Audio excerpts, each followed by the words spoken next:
வணக்கங்க. இன்னைக்கு நம்ம பானு ட்ரெடிஷன் சேனலில் ஊட்டச்சத்துக்கள் நிறைந்த சப்ஜா விதையிலிருந்து ஜூஸ் எப்படி பண்ணலான்னு இந்த வீடியோவில் பார்க்கலாம்.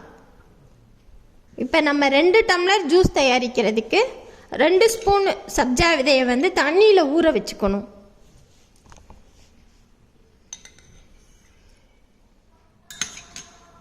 இந்த 2 டம்ளர் ஜூஸ் சப்ஜா விதையை நான் தண்ணி ஊற்றி ஊற வைக்கிறேன். 1/2 டம்ளர் தண்ணி ஊற்றிக்கோங்க.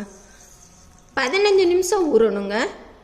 நல்லா ஊறட்டும். ஊறினா நம்ம பெருசாக வந்துடும். இது அடுத்து நம்ம சுகர் சிரப் தயார் பண்ணணுங்க. அதுக்கு ஒரு பாத்திரத்தை அடுப்பில் வச்சுக்கோங்க.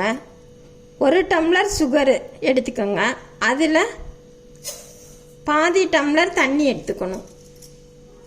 எந்த டம்ளரில் தண்ணி சுகர் எடுத்தோமோ அதே இதில் பாதி டம்ளர் தண்ணி.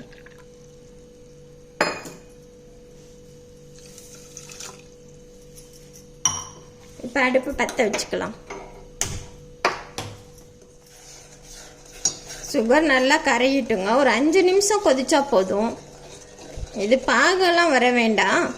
பிசு பிசு பதம் வந்தால் லைட்டாக பிசு பிசுப்பு வந்தால் போதுங்க. நல்லா கொதிக்குதுங்க. மொத்தத்தில் 5 to 7 நிமிஷம் இருந்தால் போதும். இந்த சப்ஜா விதையில் அதிக அளவில் நார்ச்சத்து இருக்குங்க. இது நம்ம ஜீரண ஆற்றலை மேம்படுத்துது.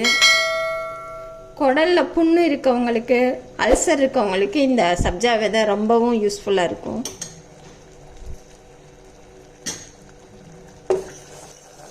இந்த சுகர் சிரப்பு ரெடி ஆயிடுச்சுங்க. இப்படி தொட்டு பார்த்தோம்னா பிசு பிசுப்பு தன்மையோடு இருக்கும். அப்போ நம்மளுக்கு இது ரெடி ஆயிடுச்சுன்னு அர்த்தம். இப்போ இதை அடுப்பு ஆஃப் பண்ணிவிட்டு இதை ஆற விட்டுடலாம். சுகர் சிரப்பு ஆற முன்னாடி நம்ம 2 லெமனை புழிஞ்சு சாறை எடுத்துக்கலாம். விதையெல்லாம் எடுத்துட்டு இப்போ நம்ம 2 லெமனை புழிஞ்சு இந்த சாறை எடுத்து வச்சுக்கிட்டோம். இதை ஈக்குவலாக ஊற்றிக்கோங்க.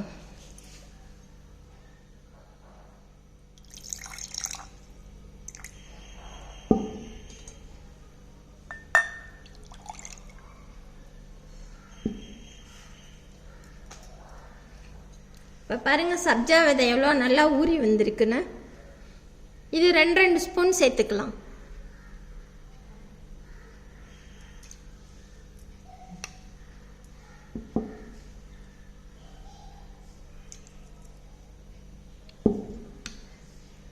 இந்த சப்ஜா விதையில் நம்ம ஒமேகா 3 அதிக அளவில் இருக்குங்க.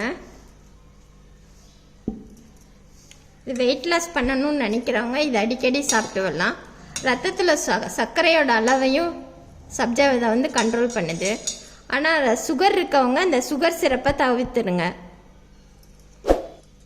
சும்மா தண்ணியில் கலக்கி நீங்கள் குடிக்கலாம். இப்போ சுகர் சிரப்பு நல்லா ஆறிச்சு.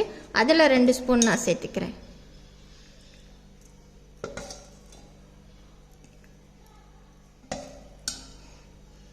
மீத சுகர் சிரப் இருந்துச்சுன்னா நீங்கள் ஃப்ரிட்ஜில் கூட எடுத்து வச்சுக்கலாம்.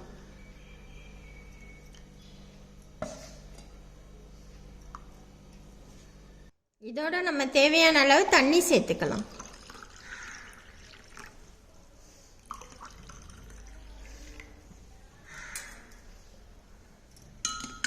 நல்லா கலக்கிடுங்க. இது லெமன் ஜூஸில் மட்டும் கிடையாதுங்க. ஆரஞ்சு ஜூஸு, சாத்துக்குடி ஜூஸில் கூட நம்ம இந்த சப்ஜா விதை ஜூஸ் போடலாம்.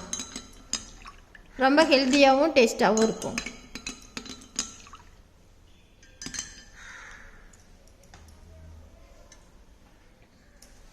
மிகவும் சத்து நிறைந்த சப்ஜா விதை ஜூஸ் தயாராகிடுச்சுங்க. நீங்களும் வீட்டில் ட்ரை பண்ணி பாருங்கள். நன்றி, வணக்கம்.